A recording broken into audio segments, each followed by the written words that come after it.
Hello, friends. I'm Taylor. And I'm Brittany. Together, we're two sisters who are here to help you learn some tips and tricks to help navigate this crazy journey called life. We bring you the perspective of a licensed mental health counselor, aka therapist, and a new mother. And a slightly eccentric mom of two. When you combine us as sisters, we like to consider ourselves as quite the dynamic duo. So join us as we talk about all life has to offer. Don't forget to follow us on Instagram and hit that follow, like, or subscribe button wherever you listen to podcasts for updates. If you like what you hear, leave us a 5-star review. It helps us know what content you like and spreads the love to others to get resources and help for their mental health. All right, sister. So we are revisiting what we talked about last week, but we're doing an application this week because it's such a big subject and it's so hard. We chose, you and me, 3 stories to do. Yes. And for those of you who don't remember, this is part 2 of self-healing. So if you didn't listen to the first self-healing episode, go back, listen to last week's, and that will give you a good feel of like what we're kind of going for with self-healing. Yeah. And now we're going to apply those principles that we talked about last week. So Yeah. So just to recap, because it's been a week, there are 5 concepts that we're working off of for application. Yes. The first one is pick the path that you want to take. Second one is have a plan or goals. Third is what could be your obstacles and how can you work around those obstacles. Fourth is have support. And 5 is identify your journey or your identity. Like, what do you want from this journey, right? And I think that's a really hard one. Any questions on those ones? Because we talked about them last week. Not from me, but if anybody has a question that's listening, like feel free to drop us a line and we'll answer your questions. I love you.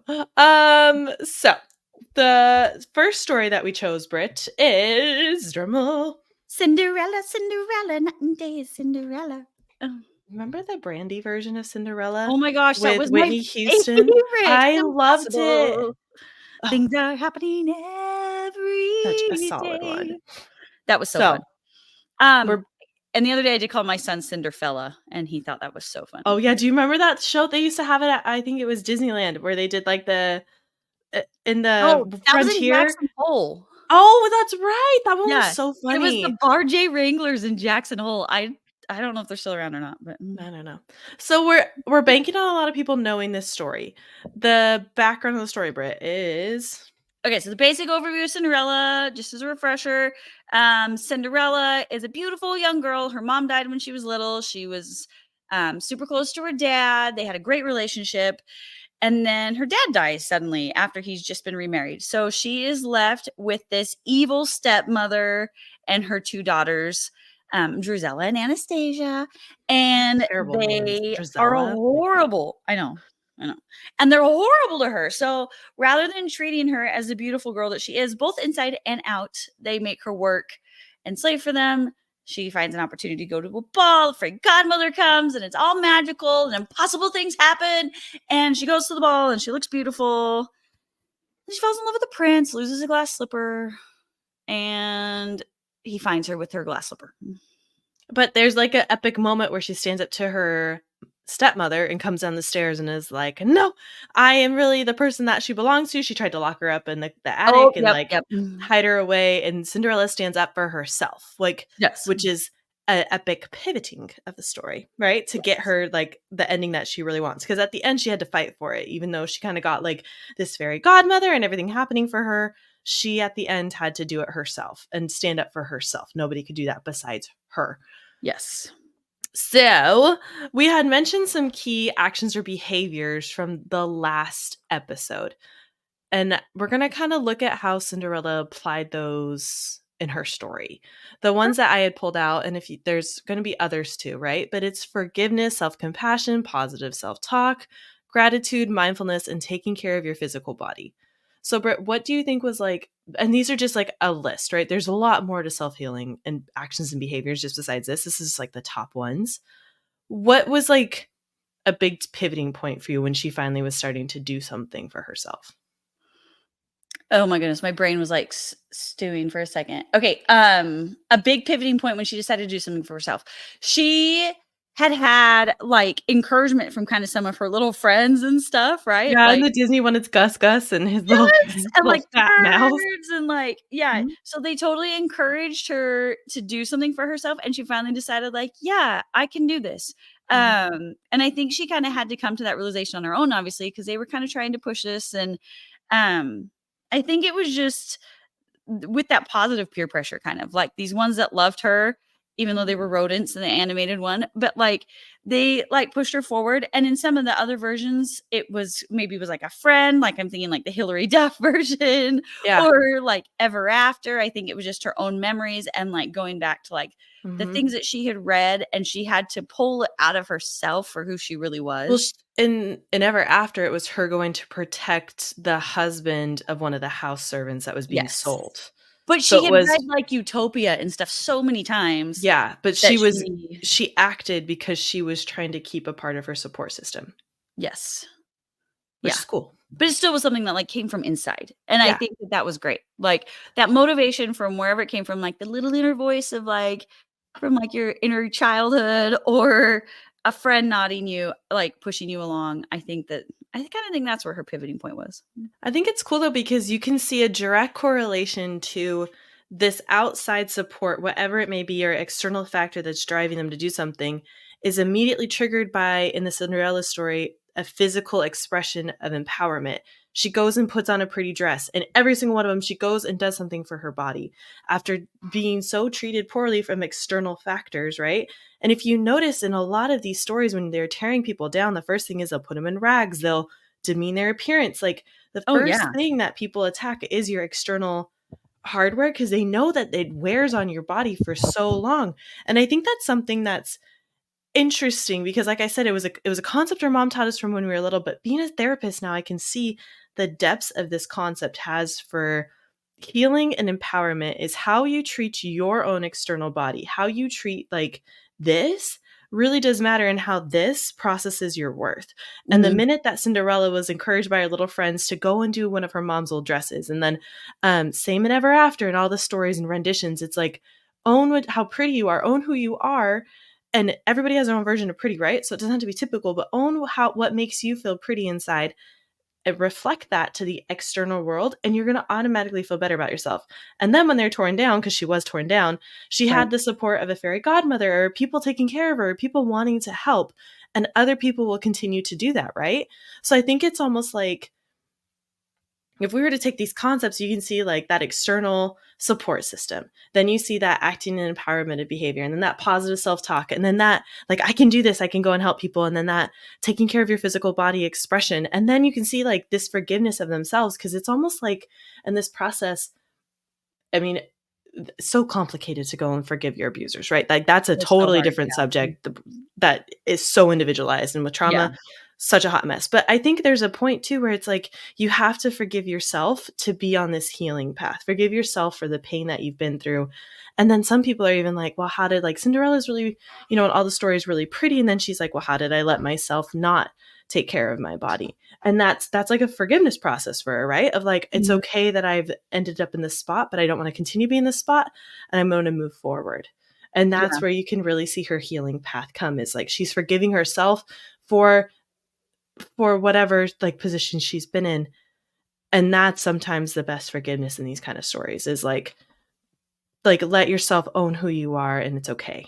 Does that make sense what Totally. I'm saying? Yeah, absolutely. I love that. Yeah. And I think it's really like, especially if it's something like if you're coming out of an abusive situation, it's not that you have to forgive your abusers as your first step, but like choose to move forward. Like don't let it pull you back. Yeah, I think that you forgiving your abusers is really messy.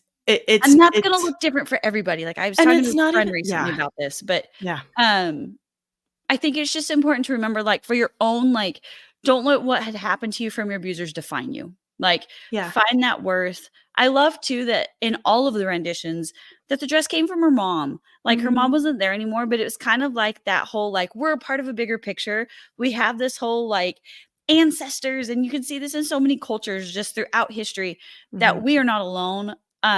It gives you like that greater perspective of just being like there's other people encouraging you mhm, whether you can feel it or not, like, you're just a part of, this puzzle and it needs you there. So that I don't know, yeah. I think it's cool.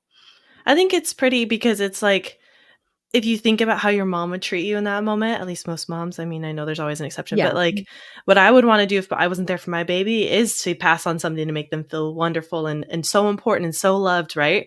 And that's the cool thing. When you were talking about the forgiveness thing too, I just remembered this, like they taught us in grad school this wonderful thing of where it's like anger and everything like that is like a pebble in your shoe. And the minute that you can put it out of your shoe is for you. It's not for the other person. It's all about your comfort, your Mhm. peace, and your ability to heal, right?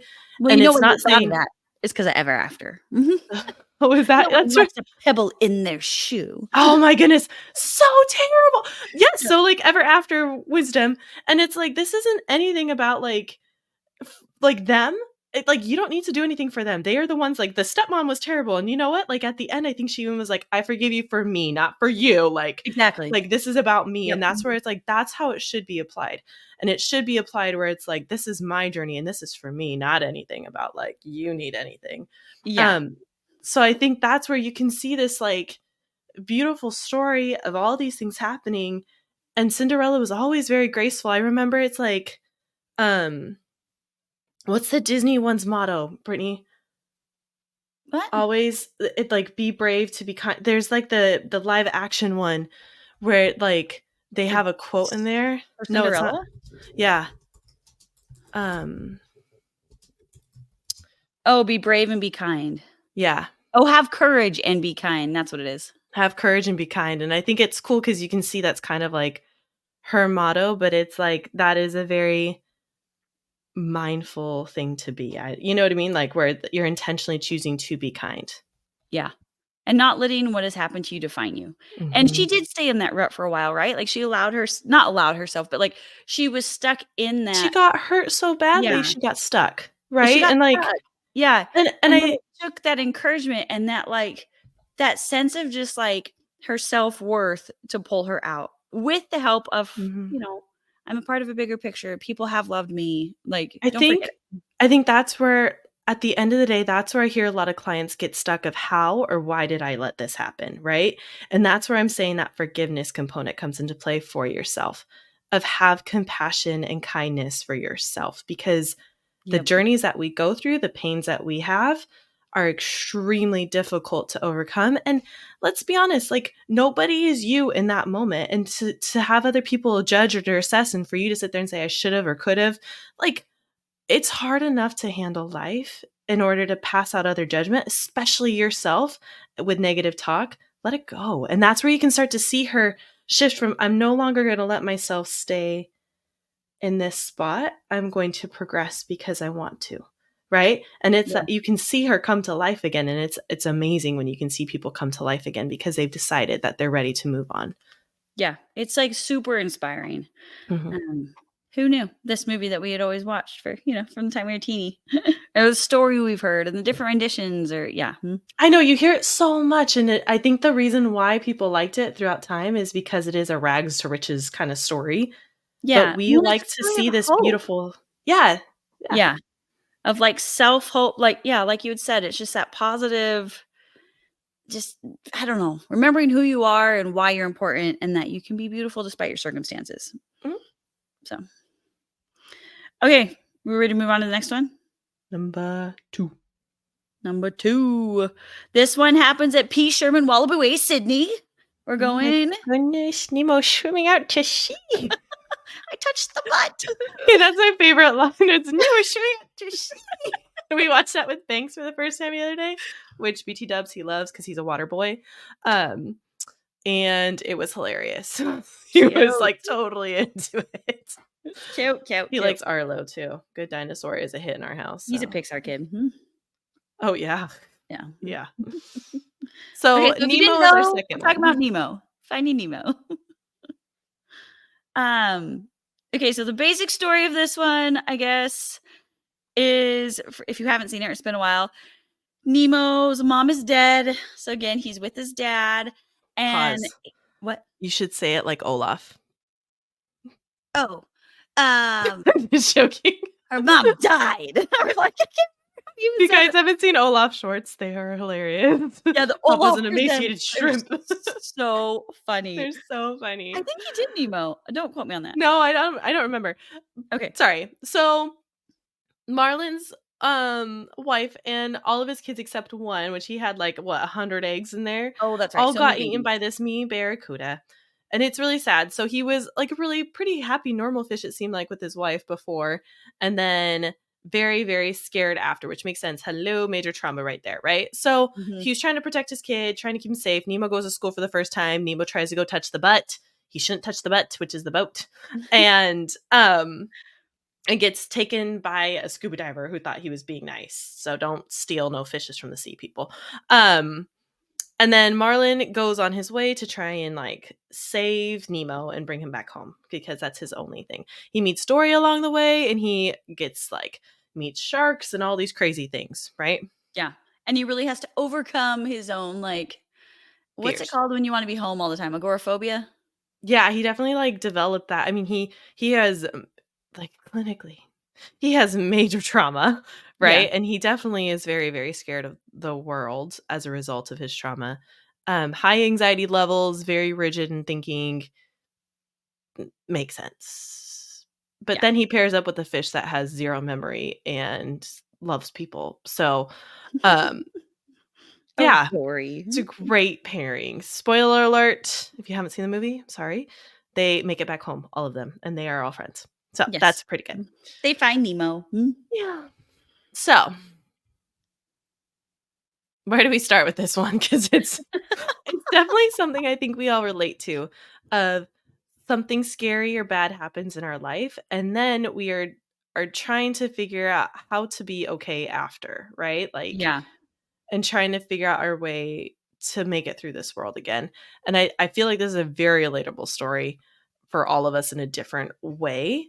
Yeah, even if it's Um, not death, just, like, that fear of something in the yeah. outside.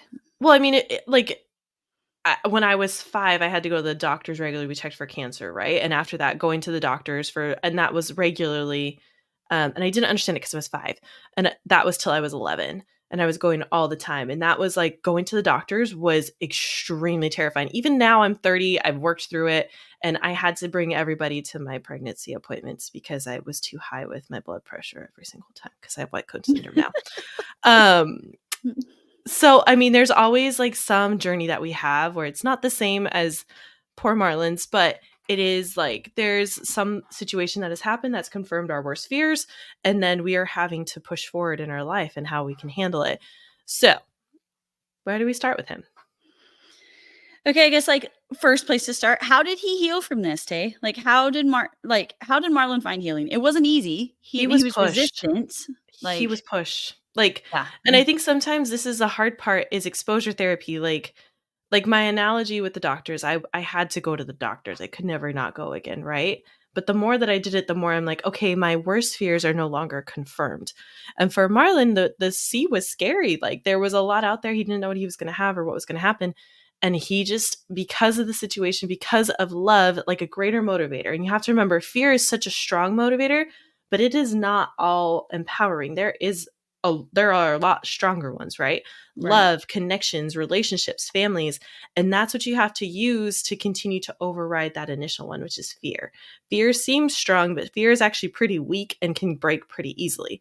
So for Marlon, what happened was, yeah, his kid got taken, which is terrifying in a different way, but also his love and his need for that connection was so strong that he was willing to swim across the whole ocean to Sydney Sherman 42 Wallaby Way, Sydney, right?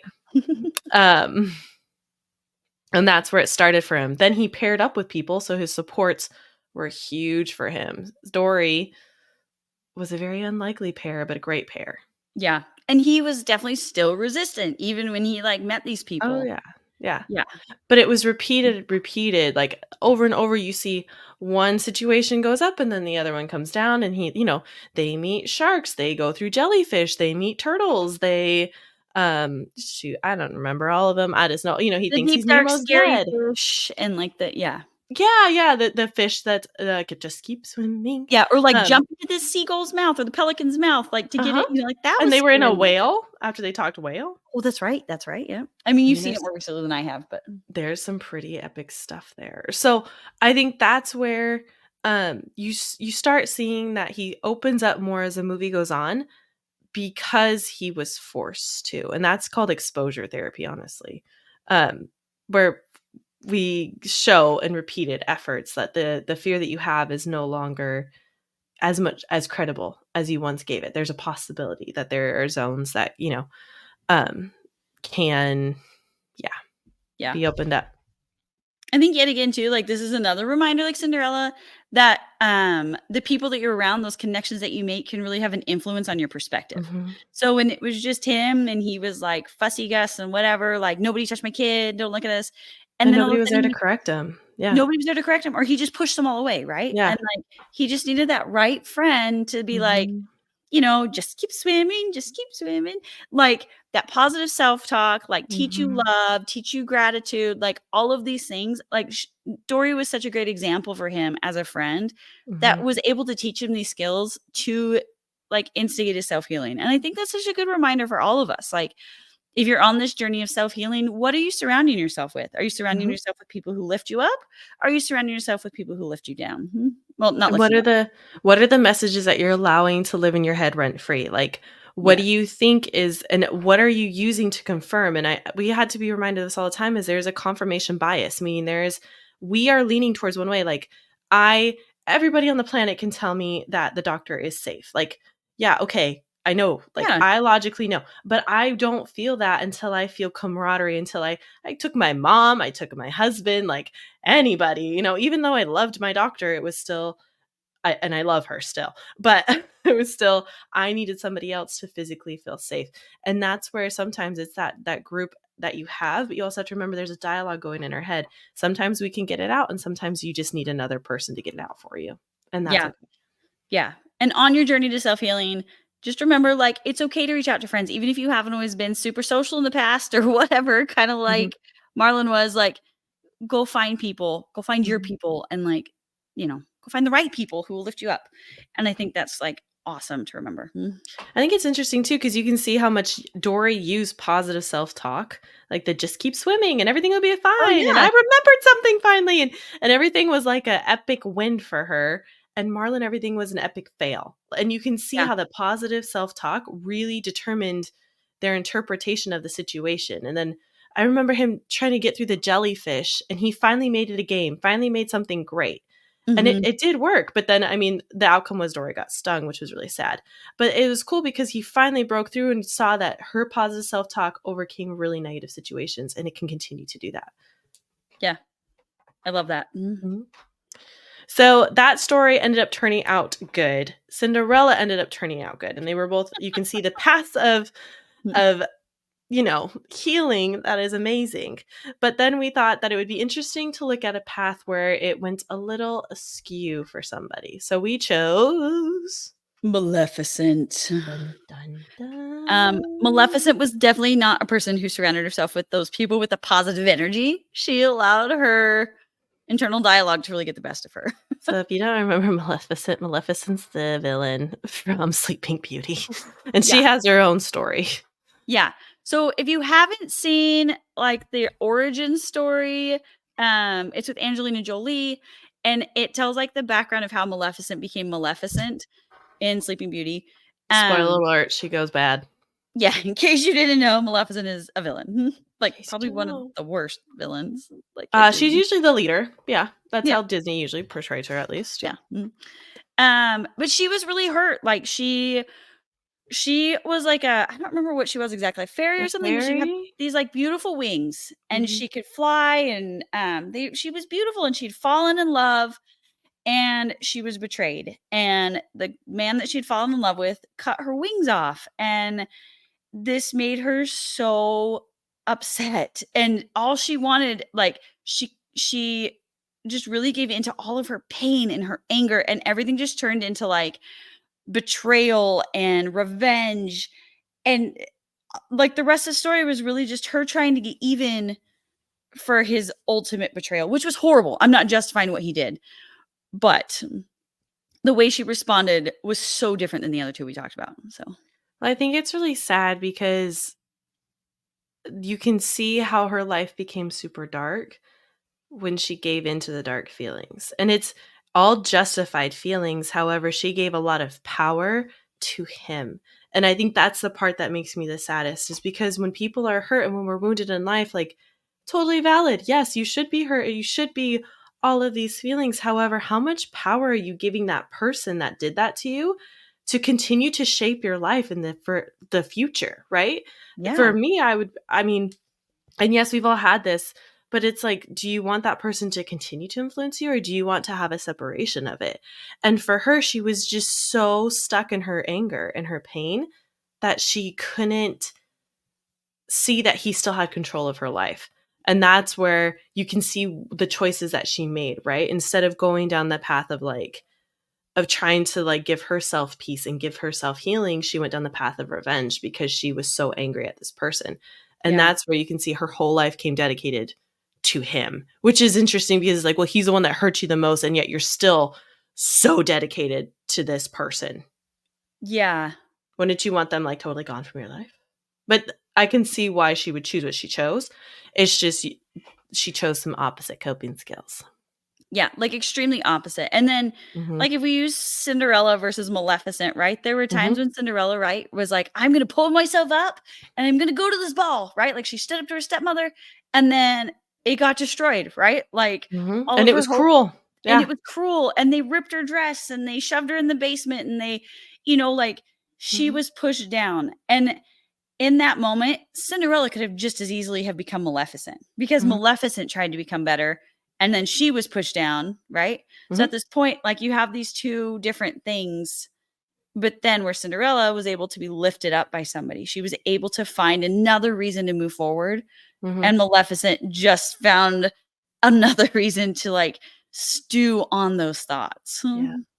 Well, I even think of Count of Monte Cristo with this one too, Oh, because totally. like his whole life became dedicated to revenge and everything else. And at the end, it's like he came out with more money. He came out with a kid with the person that he loved. She still loved him. All he had to do was walk back and be like, I'm alive, and everything would have been his again. But because he let his anger fester so much, it became very convoluted and a lot of destruction happened in that pathway. And Yeah. that's where it's like you can see the difference in these stories of give yourself open-mindedness and all these concepts that we're talking about of self-forgiveness and self-compassion and taking care of yourself versus revenge and anger and that path, and you can see how they diverge in opportunities, relationships, connections, like support. Maleficent had nobody. She Like had no one. she Yeah. was so alone and so in pain when she had a whole forest that loved her and she was in a community before. And then everything was terrified of her at the end, right? Like Yeah. she lost everything out of pain. And that's again giving more power to the abuser when it could just be, a different pathway for her. Yeah. Another story I'm thinking about too, like another classic one is The Great Gatsby. Hmm. Like, remember Gatsby set his whole life to go win Daisy back. And at the end of it, all of this just revenge and inner like Hmm. that, like just not allowing themselves to heal, but just like fighting for that inner angst. Like, oh, I Yeah. have been wronged. And I mean, he was wronged in different ways, right? Gatsby Hmm. was. Um, but at the end, he dies. Like Hmm. he gets nothing. And so Maleficent doesn't die, but well, I guess she does. She does at the end of Sleeping Beauty. But like, Hmm. Prince Philip kills her. But Yeah. she lives this miserable existence. Like it's Hmm. just you this is a perfect Alone example to and see like sad. the what? It's just alone and sad. Yeah. This is a perfect example, especially if you're on that journey to self-healing of what not to do. Like just to look and just say, if you need a little bit of motivation to be like, man, my life really sucks right now, right? Like Cinderella, you're in the basement, your dress has been ripped, like things are really sucking. Like, why was I on this journey to self healing? I just really want to like go and just like scream at somebody, right? Mm. Don't be that person. Don't be like Maleficent. Like, use this as a motivator to be like, I can pick myself up. I can brush myself off literally and I can heal because I want that for myself. I don't want to be this. Like, Yeah. forget the abusers, forget any of these other things that have happened to you, and just say, I'm doing this for me. Yeah. This is about you at the end of the day, and I always think, like, it's you or them, and if you want to really come out at the end of the day, then you have to figure out what you're willing to look towards and build instead of continue to hold on. And some things, it's that Buddhist concept of we have to let go to heal. We have to be able to accept the reality of the situation, accept the pain, accept the suffering, and accept that the next step can be beautiful. And I think that part is really hard for people, that the next step can be beautiful, because they think that all they've ever known, just like me, all I ever knew was a doctor was terrifying, right? And then I loved my pregnancy doctor or whatever. And I'm simplifying it for a reason, because these concepts are super big, and I'm not trying to say everybody's on the same path. Again, trauma and all these things, abuse is super complicated and there's a lot to it. So we're not trying to oversimplify. These are just Definitely not. basic concepts of how much are you holding on to these feelings, and how much are you allowing them to dictate your next behavior and your future. It's okay to have these feelings. It's okay that they come up. It's okay that you have anger, frustration, pain. Like, that's Absolutely. normal, and you should. You have to feel those. You have to experience those. But it's about, am I allowing that to then become my destiny and my future? Or am I just saying that this is a part of my journey? Is this how I'm breaking my kintsugi? Or am I letting it go back together with some pure gold? And that's where I think you can really see Maleficent just kept breaking and trying to super glue things back together all messy. And it was almost like, kindergarten style, trying to put herself back together. But then you look at Cinderella or even Marlin from Nemo, and it was like, I am going to find that gold. I will work to find that so that I can have a better future. And that's what these concepts are, is like when you're going and trying to figure it out, the support that you have, the environment that you have, all these things is going to determine how better you put yourself back together and how you determine what future you can have. Absolutely. Yeah. Putting out that like positive energy, and that is like, you'll reap more of it if that's what you put out. Yeah. And it doesn't have to be blind positivity, because No, definitely not. that's also unrealistic too. Like, some things just suck, and that's okay. Like, And feel all the feelings. Like, definitely feel all the feelings. But yeah. if anybody knows that, my husband will definitely testify. I feel all the feelings. But at the end of the day, I have to stop myself and say, where do I go from here, and what's the next step, and do I want this to determine my future? Yeah. Don't get stuck in your rut.